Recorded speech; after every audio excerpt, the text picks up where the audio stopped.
बिस्मिल्लाहिर्रहमानिर्रहीम अस्सलाम वालेकुम। तो दिन की शुरुआत हुई थी सुबह के नाश्ते से। यहाँ पे बन रही थी रोटियाँ और वहाँ पे छोले गर्म हो रहे थे जो मेरे हस्बैंड लेकर आए थे। उन्होंने मुझे बता दिया था कि छोले रखे हुए हैं, वो गर्म कर लेना। हस्बैंड जा चुके थे। अभी जो नाश्ता बन रहा है वो मेरा और महत का बन रहा है। और आज मैंने सोचा कि मैं सिंपल सी रोटी बनाऊँगी और उस पे असली घी लगा के और वो खाएँगे महत भी और मैं भी। तो बस यहाँ पे मैं रोटियाँ बना रही थी जल्दी-जल्दी से और मेड आने वाली थी।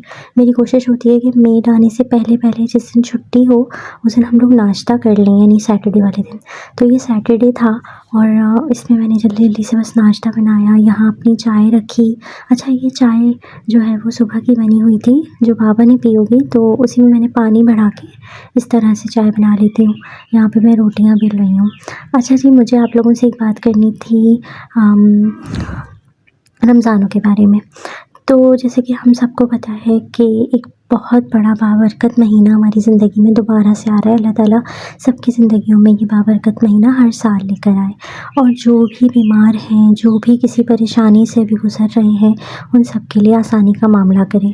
अभी रिसेंटली ही जो गुल प्लाज़ा वाला सान्या हुआ है कराची में, उससे हमें एक सबक मिलता है कि जो लोग जिनके घर के प्यारे उन लोगों से बिछड़ गए हैं, तो उनकी ईदें कैसी गुज़रेंगी, उनके रमज़ान कैसे गुज़रेंगे, हम अंदाज़ा भी नहीं लगा सकते और हमें पता भी नहीं है कि उन पे क्या गुज़र रही होगी। अल्लाह ताला उन्हें सब्र कामिल अता करे। ये दुआ हमें हर नमाज में करनी चाहिए और आने वाली आफ़तों से हमें अल्लाह ताला बचा के रखे, ये दुआ भी हमें उसके साथ करनी चाहिए।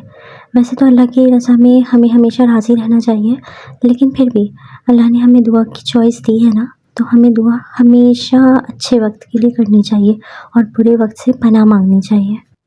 हम लोग कभी-कभी अपनी छोटी-छोटी सी परेशानियों को लेके कितना परेशान हो रहे होते हैं कि ये क्यों हो गया, इसने ऐसे क्यों कह दिया, उसने वैसे क्यों कह दिया, मेरे पास ये चीज़ ख़त्म हो गई, अब मैं कैसे ख़रीदूँगी, कितनी कितनी मुश्किलों से मुझे वो चीज़ मिली थी। तो ये छोटे-छोटे से मसले हमारे लिए कभी-कभी कितने बड़े लग रहे होते हैं, जबकि हमें पता ही नहीं है कि जो बड़े मसले होते हैं वो दरअसल होते कैसे हैं। इसीलिए हमारे नबी करीम सल्लल्लाहु अलैहि वसल्लम ने हमें क्या सबक दिया? उन्होंने ये सबक दिया कि अपने से नीचे के लोगों को देखो। अपने से नीचे के लोगों से मुराद ये है कि अगर अपनी परेशानी बहुत बड़ी लग रही है तो अपनी मेट को ही देख लो कि उसकी ज़िंदगी में कितनी प्रॉब्लम्स हैं। वो बेचारी सुबह से लेके सबके घरों-घरों काम करती है।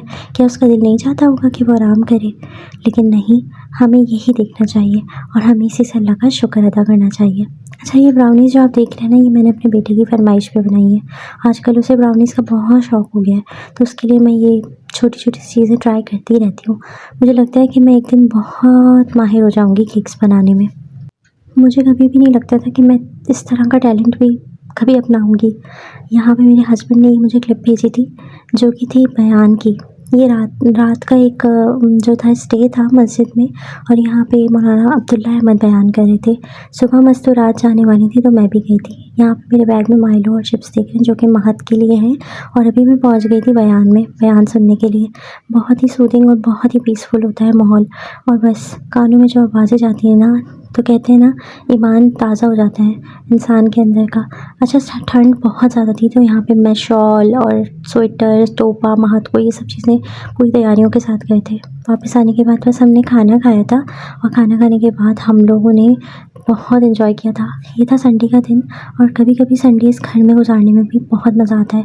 ठंड ज़्यादा होने की वजह से हम लोगों को कहीं नहीं जाना था, ना हमें कहीं निकलना था, क्योंकि हम लोगों को बीमार नहीं होना है बिल्कुल भी। इसके बाद मैंने शाम में महत को होमवर्क कराया था और साथ ही साथ ब्राउनीज़ निकाल ली थी कि उसको खिलाती भी रहूँगी।